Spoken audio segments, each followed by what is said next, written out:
Why do we love Anakin Skywalker? I'm sure that every person in the world has heard this name at least once. It doesn't matter who you are, a fan who knows Star Wars inside and out, or a simple viewer who watched a couple of episodes just yesterday. Of course, Anakin is the main character of the entire saga, whose story is the foundation on which the entire fictional universe is built. A character who combines two so drastically different images. On the one hand, he is a naive, noble boy who wants to save his loved ones. On the other, a furious Dark Lord who spares no one in his path.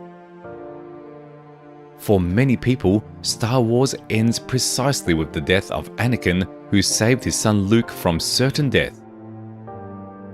And you know, despite all the crimes of Darth Vader, under whose mask Skywalker has been hiding for 20 years, no one curses him, no one throws rotten tomatoes at him, and does not recall past atrocities.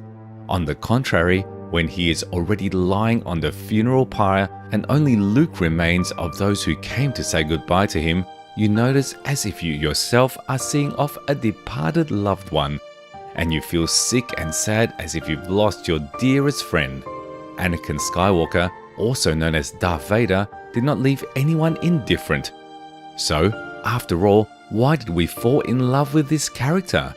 For the ability to cunningly wield a lightsaber? For the sparkling humor? For a unique image? Maybe everything is much more complicated.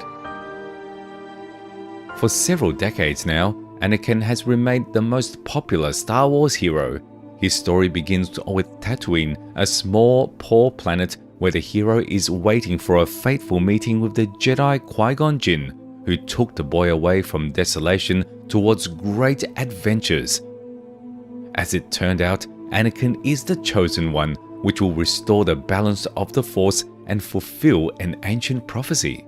Who his father was remains a mystery to this day, but everything indicates that the boy is an experiment by Darth Plagueis himself, who thought to create life with the help of midichlorians.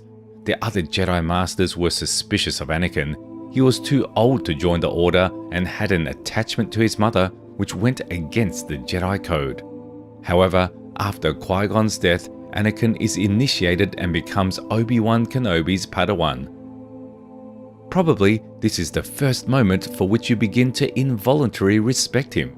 Usually, the Jedi or Seekers snatch the very young children from their parents' hands and later bring them up according to the Jedi Code. No attachments, no emotions, and strict discipline at all times, from clothes to daily routine. Although as the output, they turn out to be truly strong defenders of peace, nevertheless, it is clear that for the most part, they are beings devoid of simple human values. Unlike Anakin. Looking at him, you realize that in front of you stands a simple boy, the same as you, who knows how to rejoice, worry, and be afraid. In a word, he knows how to feel. Anakin went through a difficult childhood, came out of poverty, and eventually found himself at the top, although his test of strength was just ahead of him. He spent many years under the constant supervision of his master Obi-Wan, and pretty quickly they became not just a master and an apprentice, they became best friends, which Obi-Wan and his late master Qui-Gon were not even close to. Together, Obi-Wan and Anakin have gone through many dangerous missions, and when Skywalker first went on a mission to protect Senator Padme Amidala in the second episode, the Jedi Council reacted with apprehension because it is obvious that Anakin is not indifferent to his longtime friend, which brings up a long-standing problem: affection. And the most interesting thing is that despite the demonstrative strictness towards his Padawan, Obi-Wan often didn't pay attention when Anakin was too blatantly violating the Jedi Code, although he perfectly understood what all these attachments would lead to. He scolded Anakin for losing his lightsaber or for being too hasty, but he turned a blind eye to more serious things. This is a very important point. Remember it. So important that George Lucas decided to cut one of the scenes of the second episode because it contained an illogical dialogue between Obi-Wan and Mace Windu, during which Kenobi expressed concern about the proximity of Anakin and Padme. while Windu, on the contrary, tried to stand up for the Padawan, assuring Obi-Wan that he would make the right decision in the most important hour. He has an emotional connection with her. It's been there since he was a boy. Now he's confused. During his first assignment, Anakin repeatedly violated the code. The most significant part of this violation is the journey to Tatooine, which led to the first steps along the path of falling to the dark side of the Force. A Jedi shouldn't have attachments. He must let go of the past and clear his mind, giving himself up to the service of the galaxy. If you want to be a true Jedi, you must be attached to a great goal, not to people or things, the Masters on Coruscant said. But how can a living person leave his own mother? Unfortunately, it was too late. Anakin didn't have time to save her. Sitting by his mother's grave, he promised her, and above all to himself, that he would never allow this to happen again. Never. Perhaps then it was a perfect time to bury a lightsaber and a Jedi robe nearby. When a soul leaves, the body begins to give up. Skywalker's fate was sealed, and strangely enough, this is again what we love about this character. He continues to stay alive. Nevertheless, Anakin manages to accomplish many feats during the Clone Wars. It is at this time that he reveals himself best.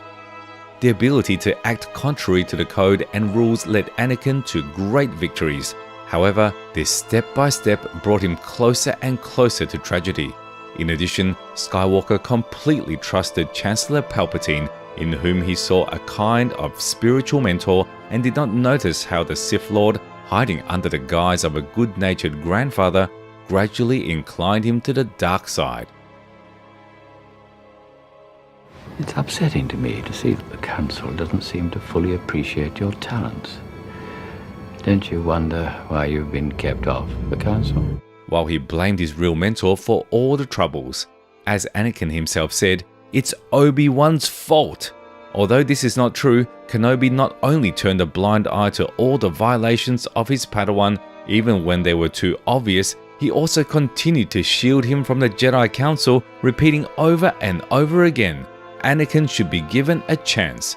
He was a good teacher and did everything in the best interests of his Padawan, even when it went against the rules.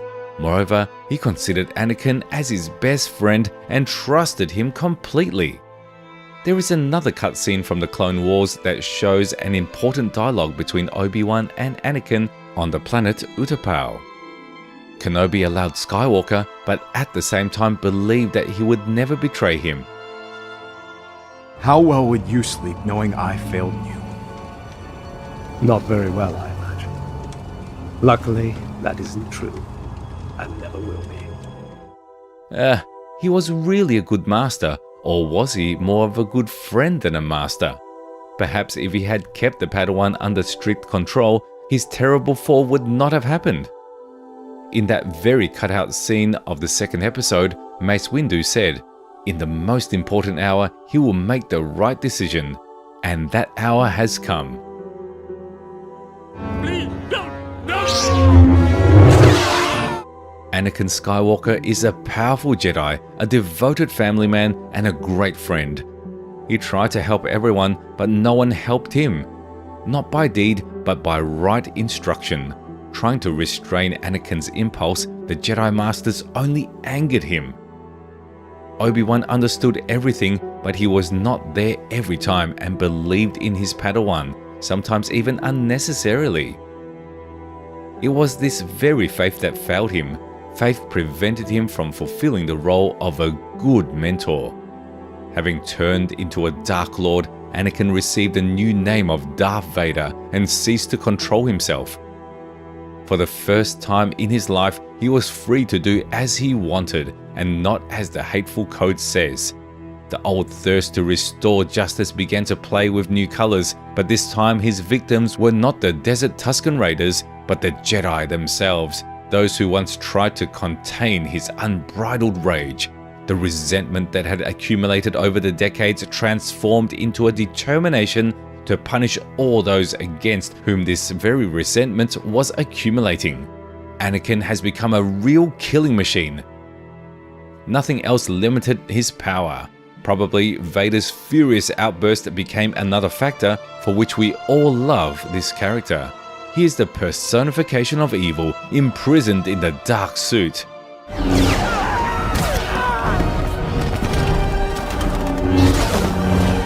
However, he was not an absolute villain.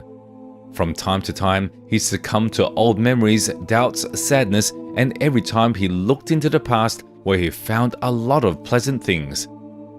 Lost in this flow of memories, he did not notice how he was turning away from the ideals of the dark side. But when awareness returned, he immediately drove the past away because he saw in it a weakness that was no longer peculiar to him. In fact, he aspired to it because, first of all, Vader was a living person, not a machine. The desire to become truly alive again beckoned to him, although he refused to believe it. Windu was right after all. In the most important hour, he will make the right decision. Only the important hour came 20 years later when Anakin and then Darth Vader faced a difficult choice: to remain faithful to the dark side of the Force or to save his son. This very hour has revealed to us the return of the Jedi, and not only a Jedi, but a living person who, for the first time in a long time, appeared to someone without a mask. He lived a long life, witnessed many events, performed both great feats and serious crimes, but his last wish was surprisingly simple: to look at his son Luke with his own eyes, without a mask. Dying, he admitted his wrongdoing. One might say he repented. No matter how great a villain Darth Vader was, under this terrible guise, all these years, the same boy, Anakin Skywalker, was hiding, for whom there was no one more precious than a loved one, and no one but Luke was by his side during the funeral. While everyone was celebrating the victory, Skywalker Jr. saw off his father all alone. So why do we love Anakin Skywalker? Throughout this video, I tried to find a hidden complex meaning in the simplest things, and realized that it was for these simple things that everyone loved the character. No matter what shape he appears in, he is always alive, even when he is half turned into a machine. The main meaning of Star Wars is hidden inside Anakin. The confrontation of the light and dark sides of the Force, the Jedi and the Sith, the Rebels and the Empire, the Republic and the Confederation, it's all related. The main struggle is going on inside the hero, a living man, Anakin Skywalker. The struggle of good against evil. Through Anakin, Star Wars shows us how important it is to maintain balance and always strive for the good, because the good makes us happy, and the bad, even when it gives incredible power, turns into an unhappy monster. And even in the latest series to date, in Ahsoka, Anakin's Force ghost, absorbed by the dark side, made the right decision at the most important hour and returned to the light. After so many years, good wins over evil.